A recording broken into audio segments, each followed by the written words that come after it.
Dengan kondisi ini, saatnya kita kerja dari rumah, belajar dari rumah, ibadah di rumah. Inilah saatnya bekerja bersama-sama, saling tolong-menolong, dan bersatu padu, gotong royong.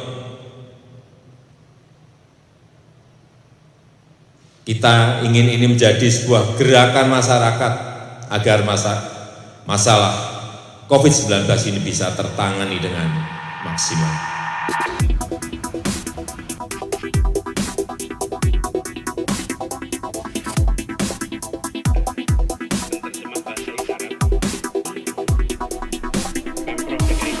Kegiatan-kegiatan peribadatan yang diselenggarakan secara bersama-sama di rumah-rumah ibadah, kita menyepakati untuk ditunda hingga kondisi memungkinkan.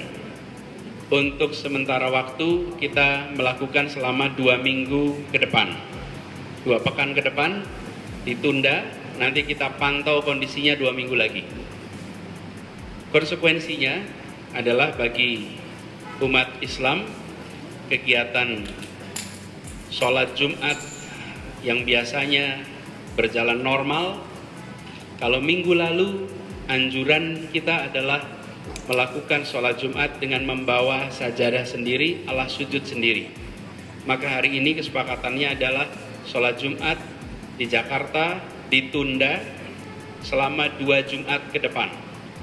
Sesudah itu kita pantau kembali. Begitu juga dengan kegiatan misa hari Minggu dan kebaktian juga ditunda untuk 2 minggu ke depan.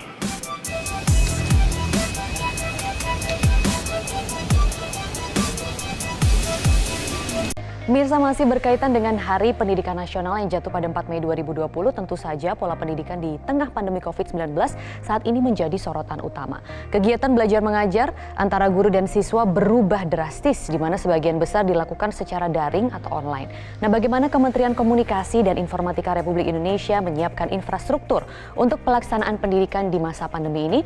Langsung saja kita akan membahasnya dengan Menteri Komunikasi dan Informatika Republik Indonesia, Johnny G. Plate. Selamat pagi, Bang Johnny. Terima kasih sudah bergabung di Selamat Pagi Indonesia. Ya, selamat pagi Maria. Bang Johnny, sejauh pemirsa Metro TV seluruh Indonesia. Iya, terima kasih Bang Johnny. Bang Johnny, sejauh ini bagaimana sih sebenarnya peran dari Kemenkominfo di tengah pandemi COVID-19, khususnya untuk dunia pendidikan di Indonesia? Jadi yang pertama ya, pasti saya mengucapkan selamat Hari Pendidikan Nasional kita 2 Mei yang lalu.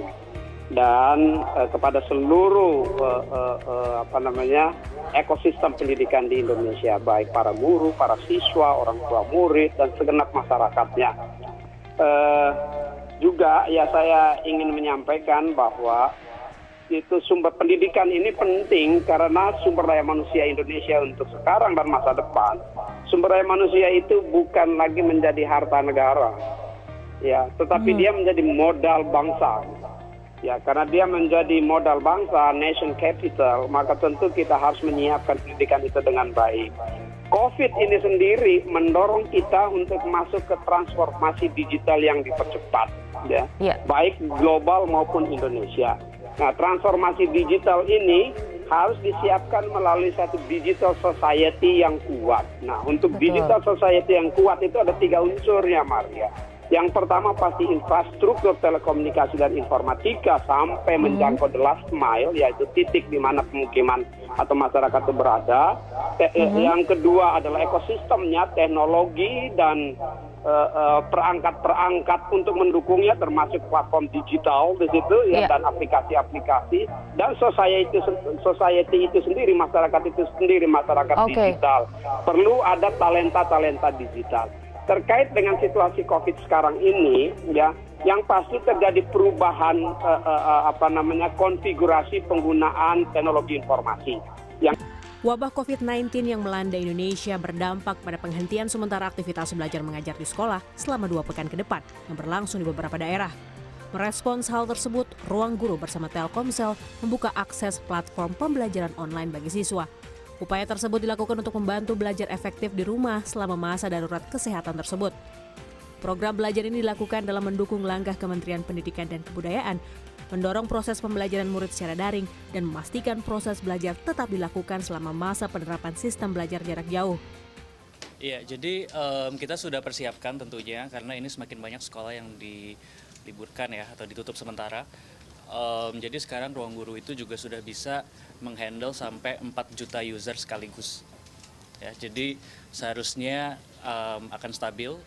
Inisiatif Ruang Guru dan Telkomsel dilakukan setelah Organisasi Kesehatan Dunia (WHO) menetapkan COVID-19 sebagai pandemi dan rekomendasi Organisasi Pendidikan, Keilmuan dan Kebudayaan Perserikatan Bangsa-Bangsa (UNESCO) untuk melakukan kegiatan belajar jarak jauh akibat dampak COVID-19 yang mengganggu kegiatan bersekolah 290 juta siswa di seluruh dunia. Nah, ini bukan hanya pekerja-pekerja, ojol dan sebagainya. Ada yang mungkin kita lupa, yaitu seniman yang ada di Indonesia ya. Artis, public figure itu juga kena. Apalagi ada seniman-seniman yang di pinggiran juga kena semua. Kita tahu tuh biasanya ada seniman misalnya organ tunggal, itu juga kena. Dari atas sampai bawah semuanya kena. Ini ada artikel, kita lihat dulu artikelnya. Nah, di sini ya, banyak konser dan acara musik batal karena virus corona. Ini imbauan untuk para musisi. Akhirnya sekarang musisi itu bikin acara musik online. Tapi Anda ingat bahwa banyak musisi kafe yang entah gimana harus ngapain. Acha Septriasa batal syuting film internasional pertamanya karena corona. Ya. Wabah corona, konser tunggal Raisa di GBK ditunda hingga November. Ya, mudah-mudahan November sudah selesai semuanya. Cerita Luna Maya, syuting 2 film ditunda karena COVID-19. Gading Martin sontak histeris karena hal ini. Jadi Luna Maya tunda syuting, Gading Martin histeris. Apa ini berita tidak ada hubungannya sekali? Ini agak lucu sih. Ya kan, sekarang lagi sering-sering banget tuh gak sih? Marcella Zalianti, how are you? Alhamdulillah, gimana sehat. rasanya? Kayaknya sehat itu kata yang paling penting ya saat Bener, ini. sekarang gitu ya. Gimana kabarnya? Sehat. Alhamdulillah gitu ya. sehat. Sehat. Belum. Nanti kalau udah 3 bulan ke depan, gimana kabarnya? Masih bisa makan lah. Masih bisa makan, alhamdulillah. Pasti gitu jawabannya. Tapi lu di rumah aja dong? Iya, iyalah di rumah aja. Ini interview keluar rumah kedua. Interview keluar Datang rumah kesini, kedua. datang Ya ke tapi Net. kan kita juga PSBB dan orangnya sekarang kan kecil, Iya. ya kan nggak kayak dulu kan. Kalau Iya. dulu kan syuting, maybe everything gonna change loh. Semuanya akan berubah loh. Iya, it's new normal. The new normal. The I new hate. normal. You know Iya. what? I hate saying this is a new normal. But it is. Iya makanya. Iya. Tapi kan maksudnya dengan mengatakan this new normal, akhirnya gue harus accept this is a new normal. Iya, gitu jadi kan. kita harus menormalkan segala sesuatu yang Tidak baru. normal. Jadi beradaptasi dengan sesuatu yang tidak normal.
Selasa pagi 12 Mei, Tutik Aprianti mendatangi kantor Pegadaian di Kiara Condong, Bandung, Jawa Barat untuk menggadaikan perhiasannya.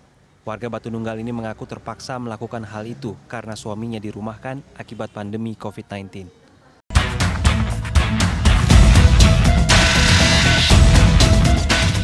Assalamualaikum warahmatullahi wabarakatuh. Bapak dan Ibu sekalian, kami sebagai Menteri Riset Teknologi, Kepala Badan Riset dan Inovasi Nasional ingin menyampaikan mengenai perkembangan inovasi teknologi untuk respons pandemik. Sejak pandemi COVID-19 merebak, terutama di awal Maret, kami segera membentuk konsorsium yang beranggotakan perguruan tinggi, lembaga penelitian, BUMN, swasta, dan rumah sakit. Dari konsorsium tersebut kami mencoba merespons, tentunya dalam jangka pendek, apa saja yang menjadi kebutuhan mendesak dalam penanganan COVID-19 ini. Dalam kesempatan siang sore hari ini, kami akan menyampaikan perkembangan baik yang terkait alat kesehatan, yang terutama dipakai untuk penanganan pasien dan juga untuk screening, dan juga perkembangan dari obat atau vaksin yang tentunya sangat dibutuhkan untuk kita bisa mengatasi pandemi COVID-19 ini. Kami ingin menyampaikan bahwa perkembangan yang baik terjadi di test kit atau screening, ya, di mana kalau kita lihat perkembangan dari test kit yang sudah dibuat terdiri dari 2 jenis, baik yang berbasis PCR maupun yang berbasis rapid test. Kami mulai dulu dengan yang non-PCR atau yang rapid test, di mana yang untuk rapid test bisa disampaikan bahwa perkembangannya sudah sampai pada tahap produksi, ya, di mana diperkirakan minggu depan, tanggal 8 Mei kira-kira, kita sudah bisa melihat 10.000 produksi test kit pertama yang dikerjakan oleh konsorsium BPPT dengan UGM, Unair, dan PT Hepatika di Yogyakarta. Karena itu, Kemenristek BRIN bekerja sama dengan Kementerian Kesehatan akan melakukan riset yang lebih besar lagi, melibatkan banyak rumah sakit di berbagai daerah di Indonesia, tidak hanya di Jakarta, untuk mengembangkan convalescent plasma ini. Misalkan di Malang, di Yogyakarta, di Surabaya, di Solo, maupun tempat-tempat lainnya. Kita harapkan convalescent plasma ini bisa menjadi alternatif untuk meningkatkan tingkat kesembuhan dari penderita COVID-19. Selain convalescent plasma, kita juga sedang mengembangkan serum. Kita mencoba membuat serum anti COVID-19 yang merupakan kerjasama antara Bio Farma, kemudian dengan LIPI dan IPB yang kita harapkan nantinya bisa menjadi alternatif juga untuk meningkatkan kesembuhan dari COVID-19. Terakhir mengenai vaksin yang bisa kami laporkan, terkait dengan vaksin, saat ini lembaga Eijkman sedang melakukan whole genome sequencing yang nantinya sangat diperlukan untuk mendeteksi seperti apa sebenarnya virus COVID-19 yang ada di Indonesia. Dan tentunya nantinya datanya di-share secara internasional. Nah, selain whole genome sequencing untuk virus saat ini, untuk vaksin maksud saya, Eijkman sedang berupaya untuk memulai upaya pembuatan vaksin yang memang tidak akan memakan waktu yang pendek. Salah satu alternatif yang akan kita dorong adalah kerjasama antara lembaga Eijkman dengan lembaga internasional yang juga melakukan penelitian mengenai vaksin. Namun sekali lagi, vaksin yang nantinya kita harapkan dikembangkan di Indonesia adalah vaksin yang bisa mencegah virus yang nantinya akan berkembang di Indonesia. Jadi menekankan pada virus yang beredar di Indonesia ini menjadi sangat penting. Itu beberapa hal yang bisa kami share kepada Bapak Ibu terkait perkembangan inovasi teknologi untuk COVID-19. Terima kasih. Wassalamualaikum.